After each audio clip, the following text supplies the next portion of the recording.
Have you ever wondered what motivates those people who are living their lives more fully than the rest of the society? Those people who are continuously getting closer to becoming the best version of themselves. Those people that we could call self-actualizing individuals. If you have, let's talk about it. I'm going to be reflecting on the work of Abraham Maslow, the great humanistic psychologist behind the concept of self-actualization. I'm going to share with you what Maslow identified as the main motivating factor that drives self-actualizing people. We are going to talk about how this applies to your life. And lastly, I'm going to share what Maslow proposed as the most straightforward step that you can take to get closer to self-actualization.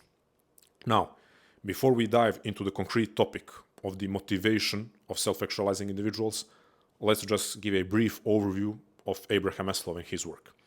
So, the great humanistic American psychologist Abraham Maslow, one of the most important psychologists and thinkers of the 20th century. I would add he was also a philosopher, something that he doesn't get credit for.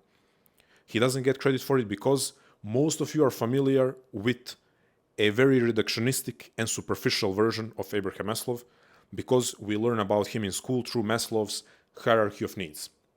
And although this is one of the most important ideas of his career, the way that it is taught at school is a very superficial, as I said, far from its full depth of how he was studying and writing about and talking about hierarchy of needs as just a part of the greater whole of his work.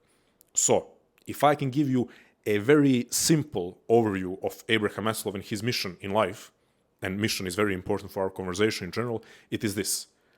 Abraham Maslow is a psychologist who noticed that everyone could be way more than who they are. He noticed that every human is capable of so much more. But he also noticed, like all of us can notice, that the vast majority of people in the society are living passive lives and are not even scratching the surface of their potential. So if both of these are true at the same time, why is that the case? Why are not more people exploring and actualizing their potential if everyone is capable of so much more?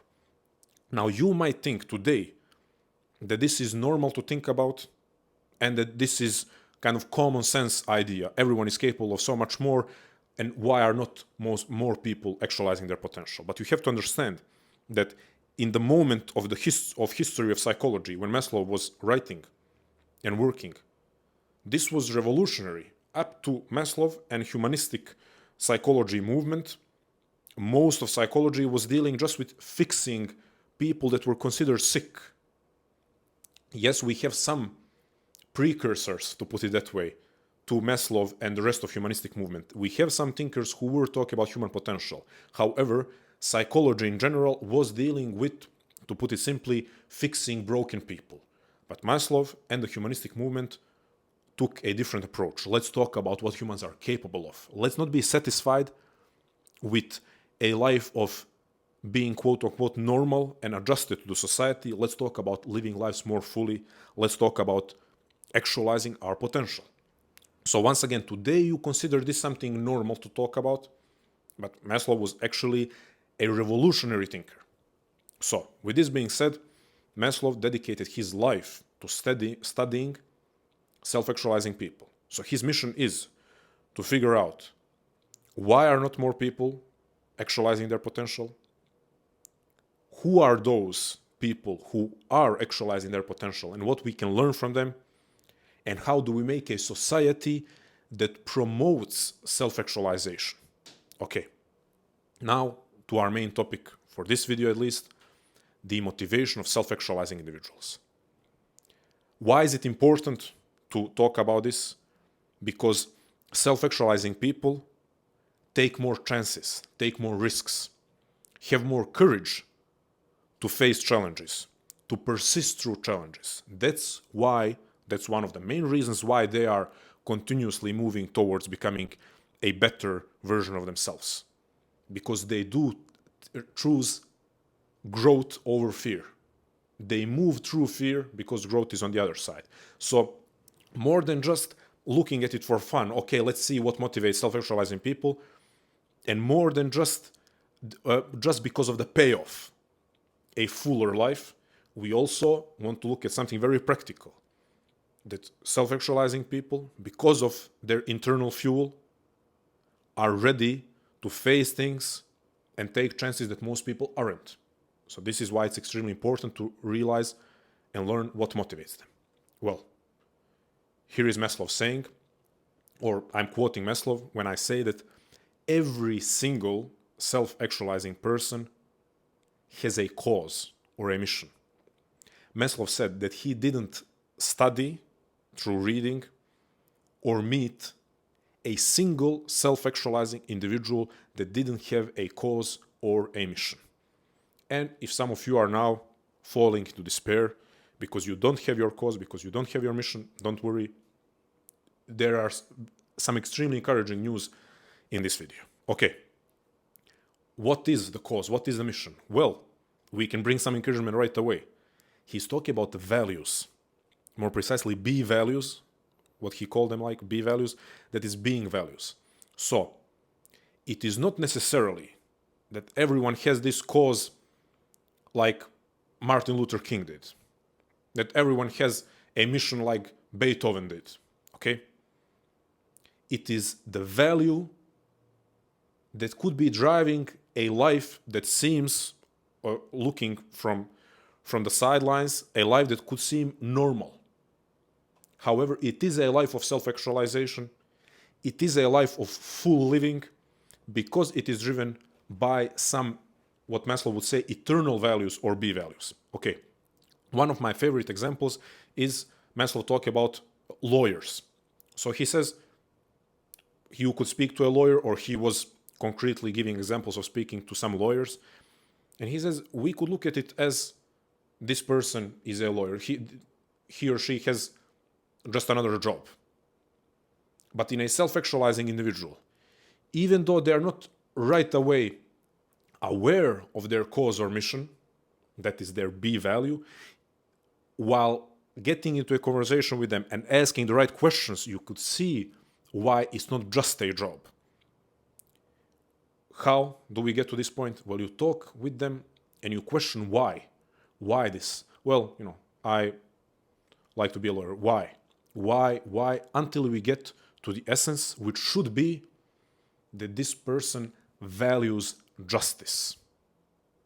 That they hold justice as a value that stands above and outside profession, outside career. Another thing that is kind of funny, but I find it encouraging, Maslow says, let's be honest, most jobs are crap.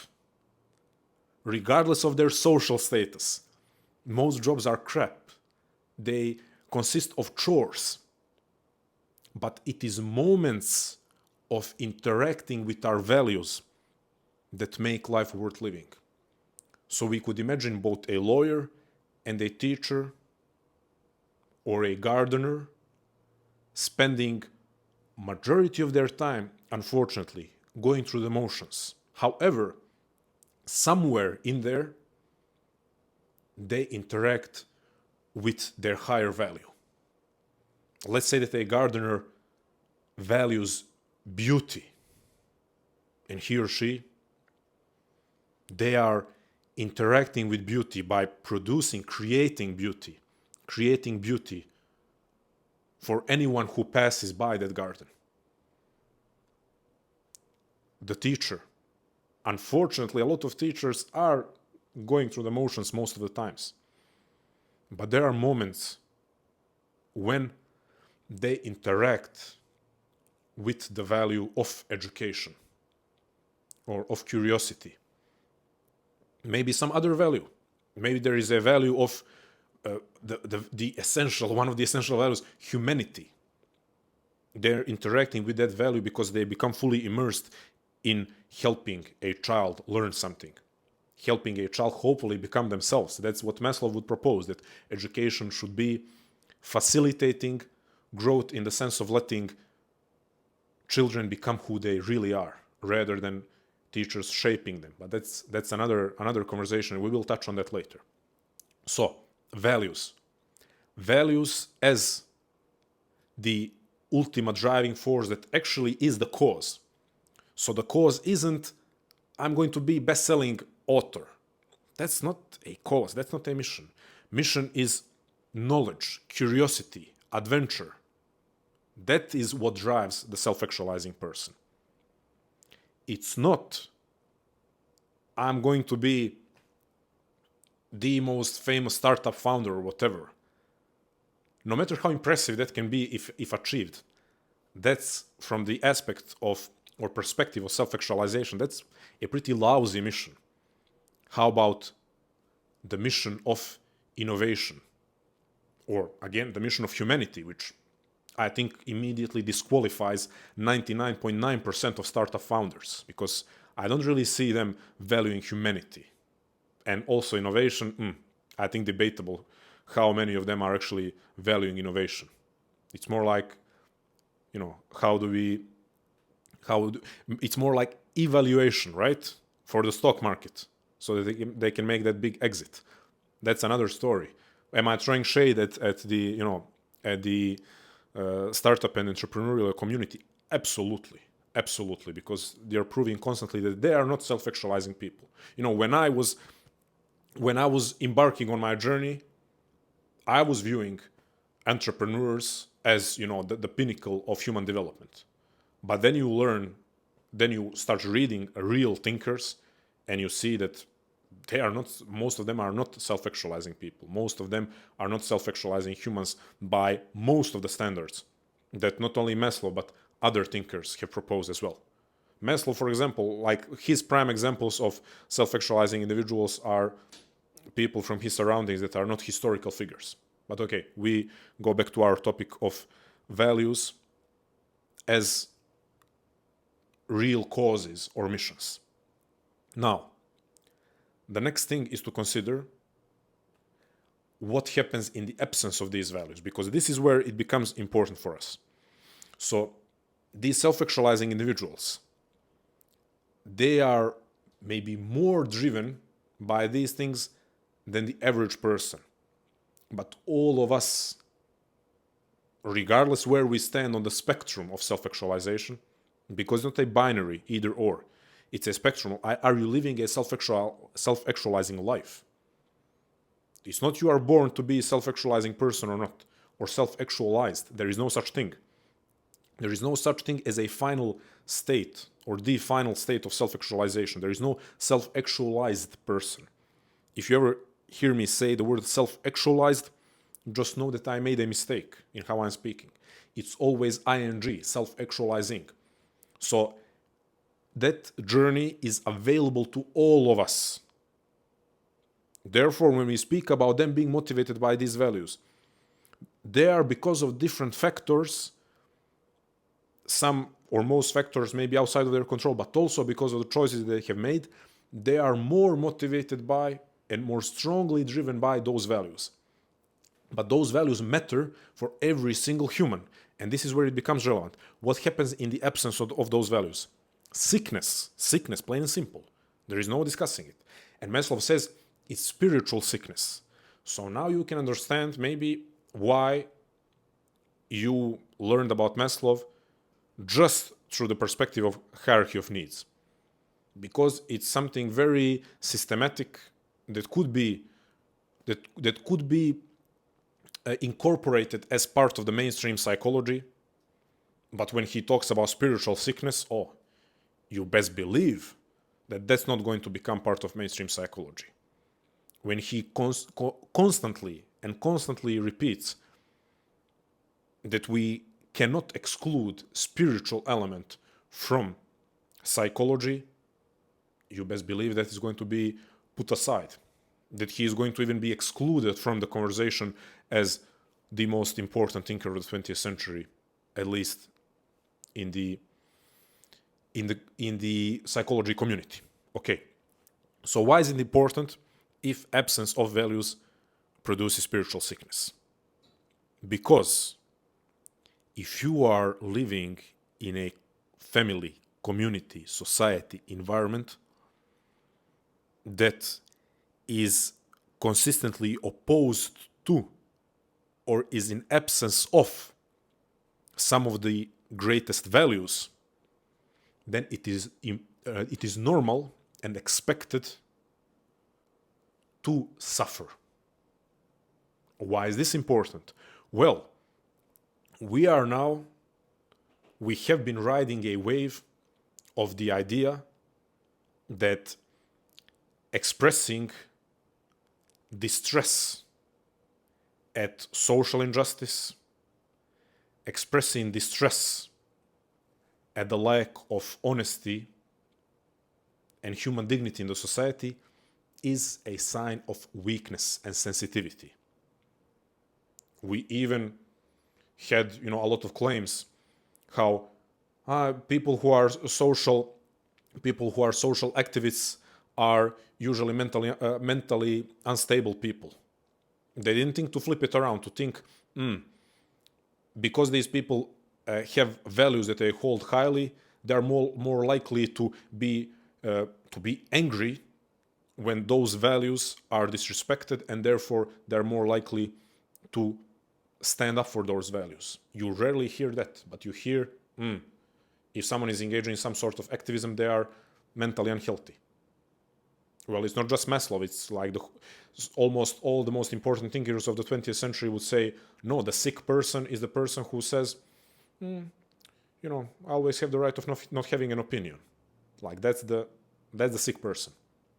This is by no means me inviting you to go out on the street and, fight for a cause that I consider important. Far from it. And this is not a, us versus them statement.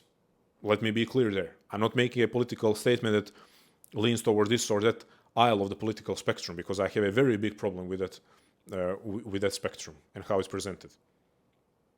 This is a statement of valuing humanity. It's important to note that absence of values produces sickness, because it's important to know that you, wherever you lie on the political spectrum, even though it's not relevant right now, but just to point out, wherever you lie on the political spectrum, if you are surrounded by a lack of those values, lack of honesty, that's okay, let's now acknowledge that is across the political spectrum, lack of honesty, lack of integrity.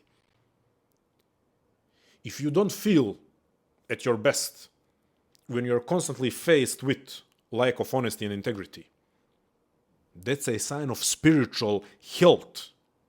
Yes, you are suffering, and that lack of integrity and honesty could be producing what Maslow is calling spiritual sickness. But that spiritual sickness is more like a fever that essentially signals that your soul is healthy enough to fight, to say, I don't want this. This is not life as it should be. Okay. You maybe didn't expect me to go down this road. Maybe you wanted a very practical advice. Okay, this is what motivates self-actualizing people. Do this to get motivated and to get closer to self-actualization. We will have some very concrete stuff, but bear with me. It's important to note this because it removes shame from feeling things. And let's make it less dramatic. Let's remove social injustice and politics from it.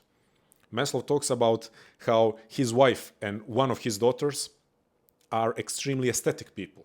So even though we could say that beauty is an universal, eternal value, that everyone on some deep level perceives beauty, there are people who perceive it more deeply.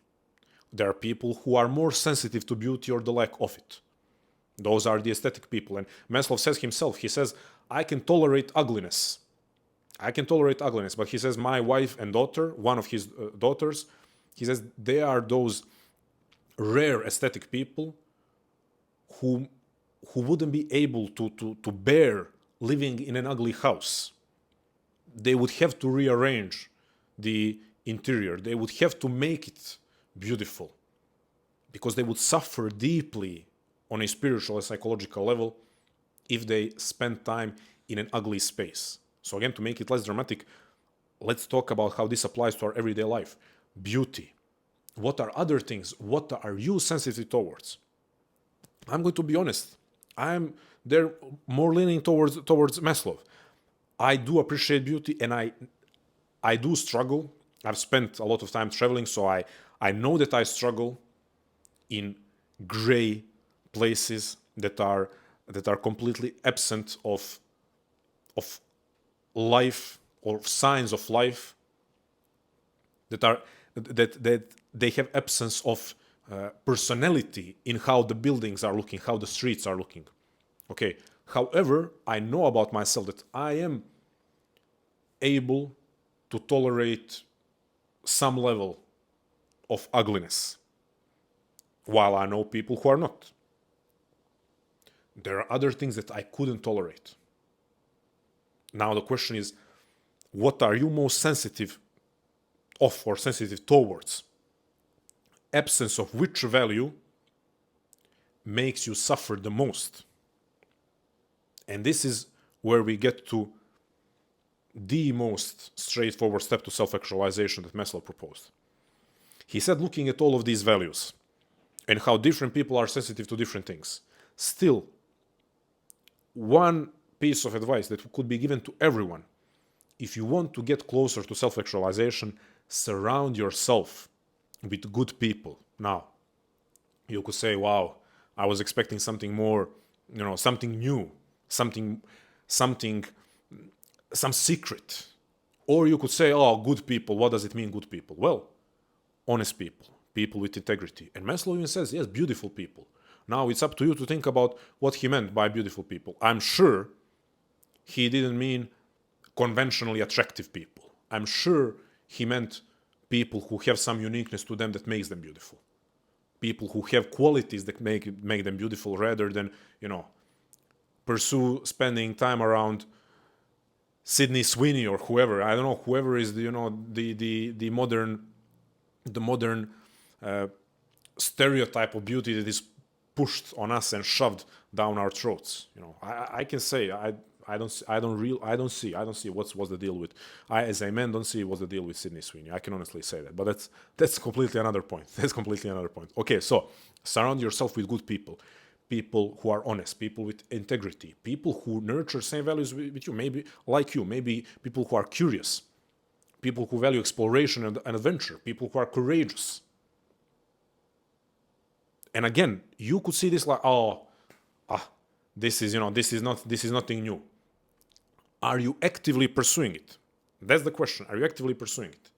And what are the ways in which you can surround yourself or get in more frequent and closer contact to people that you perceive as good people, who are embodying a lot of the values that you hold highly, people who are going to propel you towards self-actualization?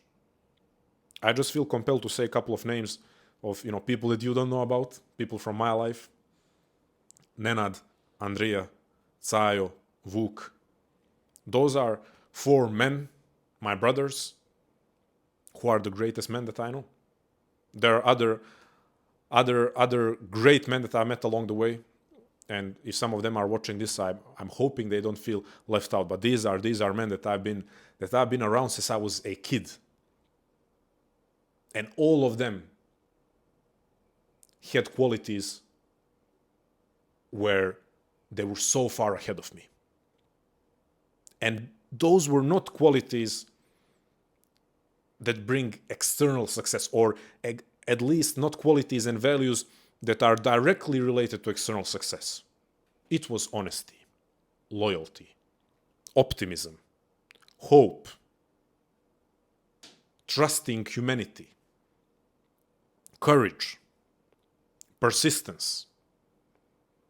So yes, a lot of these indirectly lead to external success, but not he is the best at building funnels, he is the best at writing sales emails. Again, I value all of those. That's all great. Those are all great skills, but we're not talking about skills.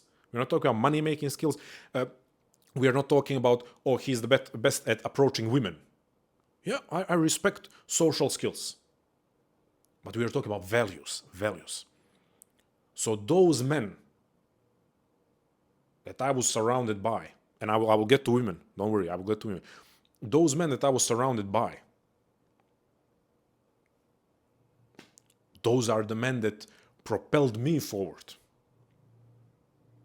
I cannot leave out my brother, who is a different, different role than friends, who taught me a lot about being a man. But that's story for another time. That's a bit more complicated relation, but still, a man who did embody a lot of values, considering what we could call traditional masculinity in a positive way, with a lot of different stuff there as well. However, women, I will not name, because I feel greater need and desire to protect their privacy, so I will not throw out names. But my mother and my godmother and an aunt, one of my aunts from other side. So I was blessed, and multiple friends of my mother. I was surrounded by women who were immensely strong, courageous, loyal, persistent, honest, beautiful. I can tell you now that men in my life and women in my life that embody those values are worth more than all the books that I have read. I mean, yes, books taught me, a lot of these books taught me how to think, helped me to understand this, of course. So I can never, it's kind of insane to consider who would I be if I didn't read all of these things. But people are the essential material for your growth. Now, was I privileged and blessed to be surrounded by so many high quality people? Absolutely, absolutely. If you find yourself at an objectively underprivileged position when it comes to the quality of people that you're surrounded with or surrounded by, you cannot fall into despair. You cannot fall into despair. You have the challenge to seek out being in contact with people who are embodying some of those values. Because let me tell you this, the last 3 years, men that I've spent most time with are Abraham Maslow and Rollo May. Unfortunately, I've been away from my friends. And I cannot call them every single day and have a conversation with them every single day. They're living their own lives. Okay? So even though being part of a real community matters, it absolutely matters. Having real world interactions absolutely matters. At the very least, you have a chance, especially nowadays with the online digital age, you have a chance to interact with people across space and time.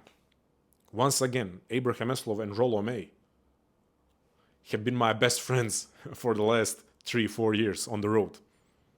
I've spent genuinely more time interacting with them than with any other human, no matter how that sounds. Maybe that sounds weird, maybe that sounds sad, but it is what it is.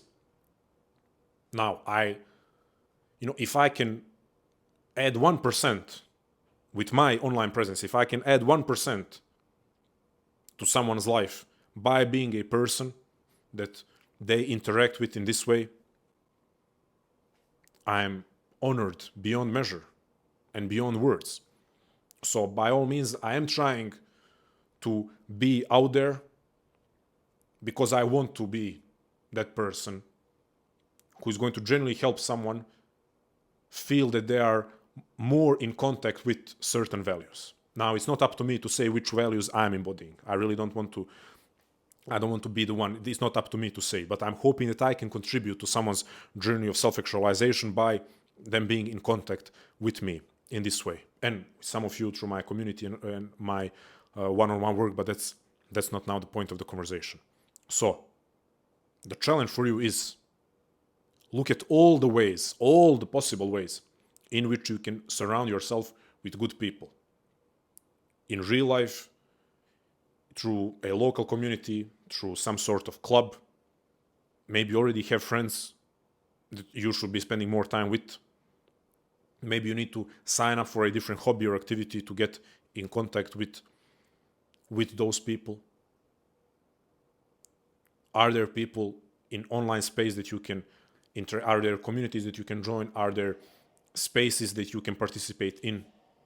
And at the very least, but it's far from something small, it's far from least, that's can you interact with people where the interaction is you reading and listening to them, not necessarily being in constant correspondence, but rather you listening to them and reading them or watching them, because it is a form of interaction. It is a form of interaction. When I say I've been interacting with Maslow and Rolomé, I'm not a medium where I'm able to rise them from the dead and really get responses from them.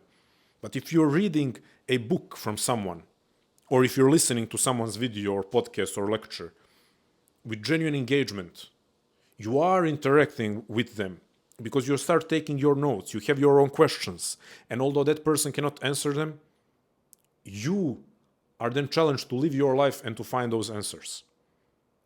Or you are challenged to engage in their work even more deeply and arrive at those answers by reading or listening to more of their teachings. And once again, I know it would be way cooler and more convenient if the most straightforward step to self-actualization was something more glamorous and that involved more precise steps. But I'm leaving you with something honest, and that is surround yourself with people who embody values that you hold highly, that embody values that will bring you closer to self-actualization. Last note. In an ideal world, all of us would have a vocation, right? All of us would be working in terms of our careers, something that is so tightly connected with our values. Let's acknowledge that. I used the example of the lawyer before. That's an example that Maslow used at multiple points. And some of you might say, well, my job or my career has zero to do with the things that with the values that I hold most highly. And I understand that, and that is, let's be honest, that is painful, and that can be frustrating. However, this is a two-layer thing. First, we have to find ways to interact with our highest values within the context of our lives. There are people out there who are, and those are the people that I have the utmost respect for, who are working jobs that they don't enjoy, and that maybe they can hardly connect to their highest values, but they do it honestly, and then they spend the rest of their life interacting with their highest values. And that's a meaningful life. That's a well-lived life. We cannot dismiss that.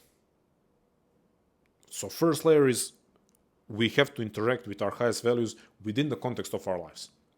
Easy for me to say, some of you might think, easy for me to say as someone who is making a living off of writing and talking with people in one-on-one and community setting and creating educational material, easy for me to say, well, I've been blessed. I've also been persistent beyond reason.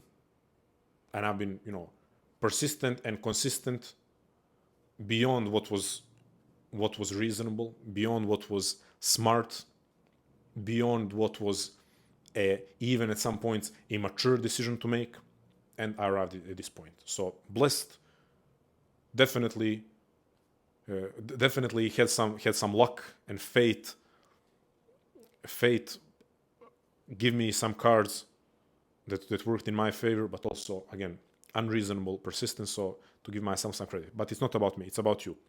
I just want to say, I want to acknowledge, yes, it might be easy for me to talk from a position of someone who is following his passion and that is his vocation, but still we should never dismiss a life of working something that isn't necessarily the mission, but you have the rest of your life, the rest of your day and your week and your month and your life to be in contact with your highest values.